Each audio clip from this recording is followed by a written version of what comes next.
Olá, bom ter você novamente aqui no canal. Se inscreva, ative o sininho e receba as notificações de novos vídeos. Que história é essa de que o PT quebrou o Brasil? Essa gente do Bolsonaro fica mentindo o tempo inteiro para justificar o fracasso que ela representa para o país. Hoje nós vamos conhecer o histórico da nossa dívida pública e ver que os governos Lula e Dilma foram os períodos em que ela mais caiu, que nós pagamos o Fundo Monetário Internacional e que nos tornamos credores internacionais. Vamos acabar de vez com essa história de que o PT quebrou o Brasil. Vamos olhar para o período que vai de 1994, início do primeiro mandato de Fernando Henrique Cardoso, até 2015, ano em que Dilma estava no governo, mas já era vítima do golpe chamado impeachment. Os dados são todos do Banco Central e estão disponíveis no site do banco. Para quem quiser se aprofundar no assunto, eu também posso enviar nota técnica elaborada pela Consultoria Legislativa do Senado. Antes é preciso deixar claro a diferença entre dívida líquida e dívida bruta. A dívida líquida é a dívida bruta, interna e externa, sem as reservas internacionais e os recebíveis que o governo tem. Essas reservas são uma espécie de poupança do país, obtida pelo saldo positivo da balança comercial, resultado, por exemplo, do que vendemos e compramos no exterior, e também com base nos créditos que o governo tem a receber. Já falamos sobre isso quando tratamos de política externa na outra conversa. Agora, preste atenção nesse dado. O estouro da dívida líquida do setor público no Brasil se deu no período de 1994 a 2002, antes, portanto, de Lula assumir. Nesse período, a dívida passou de 28% do PIB, nosso Produto Interno Bruto, para quase 60% do PIB.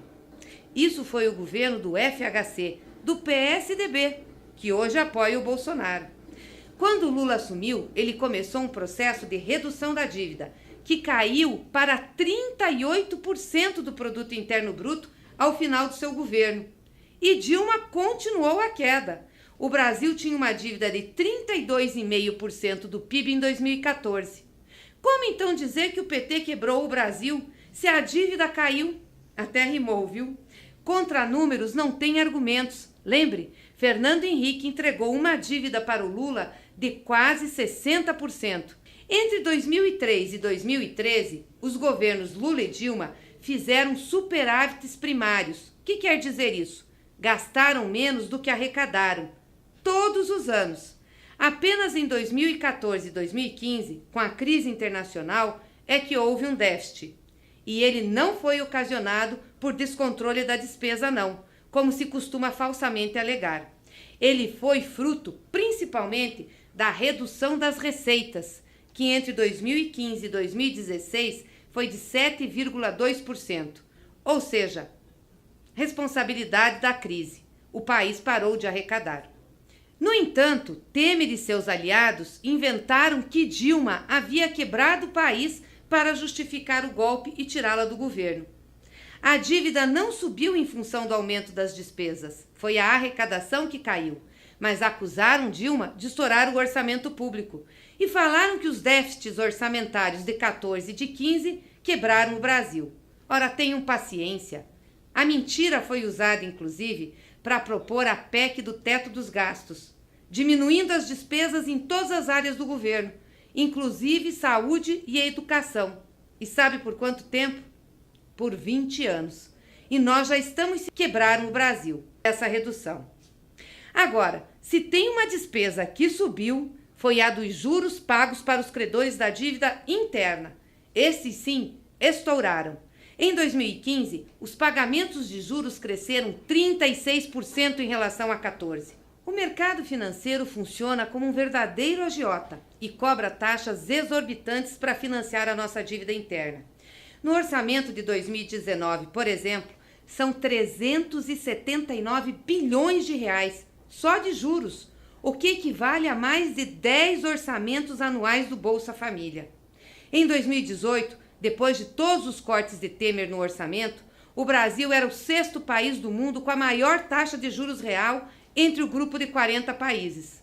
Mas nisso ninguém mexeu e Bolsonaro também não mexerá. Ele tem compromisso com os bancos e com o sistema financeiro, que o ajudou a eleger. Mas o Congresso Nacional, que em tese representa o povo brasileiro, deveria ir para cima do mercado para baixar os juros ao consumidor final. Hoje, no cartão de crédito, a gente paga até mais de 300%. Nós temos muitos projetos nesse sentido. Bastava aprovar um. Mas não. Ao invés de atacar os juros, o Congresso resolveu, numa disputa política, tirar Dilma e aprovar uma medida que corta dinheiro para as áreas sociais e, portanto, bagunçar a vida do país. Quanto à PEC dos gastos, a população tem que saber a verdade. No orçamento de 2019, primeiro ano do mandato de Bolsonaro, a saúde já perde bilhões. É isso mesmo. Se a emenda constitucional 95 não tivesse congelado o valor mínimo obrigatório para a saúde, o orçamento por força da lei deveria ter pelo menos 6 bilhões e 600 milhões de reais a mais. Valores que ajudariam na compra de medicamentos e vacinas, contratação de médicos e assim por diante. Mas mesmo assim, com esses juros exorbitantes, a dívida líquida do Brasil, quando a Dilma sofreu o golpe, era de 39% do PIB.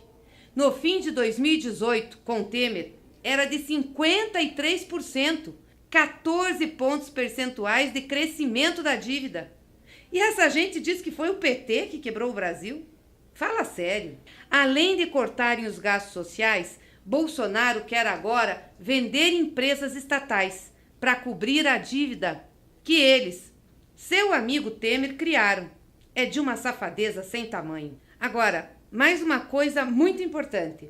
Em relação à dívida externa, nós fomos muito mais ousados. Deixamos ela negativa. Isso mesmo, de devedores, o Brasil passou a ser credor internacional. Sabe por quê?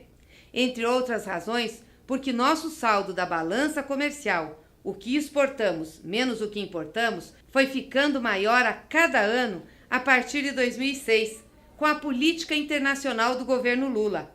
Lembra? Nós já falamos sobre isso aqui no canal. Nós abrimos mercados, vendemos nossos produtos para muito mais países. A dívida externa com Fernando Henrique cresceu e ele teve que por 3 vezes pedir ajuda ao FMI. Lula reduziu, deixando ela negativa, e não precisou mais passar o chapéu. Além disso, pagamos o Fundo Monetário Internacional. Vocês lembram disso? Foi Lula quem pagou. Nunca mais aqueles homens e mulheres de maletas pretas vieram aqui dar ordens para nós. Então eu pergunto novamente, onde o PT quebrou o Brasil? Quem foi que pagou o FMI? Quem foi que deixou a dívida externa negativa? Quem foi que reduziu a dívida pública interna? Foi Lula, Dilma, foram os governos do PT. Fernando Henrique do PSDB, Temer do MDB aliado de Bolsonaro aumentaram a dívida. E você vai ver que Bolsonaro vai aumentar também. Desafio qualquer um a provar que a dívida pública nos nossos governos, depois que Lula assumiu, aumentou em relação ao governo anterior. A soma das dívidas líquidas, interna e externa do setor público, baixou de 60% em 2002, quando ganhamos as eleições, para 35,6% em 2015, em relação ao nosso produto interno bruto. E nunca esqueçam, quem pagou e livrou o Brasil do FMI foi Luiz Inácio Lula da Silva. Se hoje somos credores internacionais, devemos a ele e aos governos do PT. Essa é a verdade. Quem disser o contrário estará mentindo e agindo de má fé.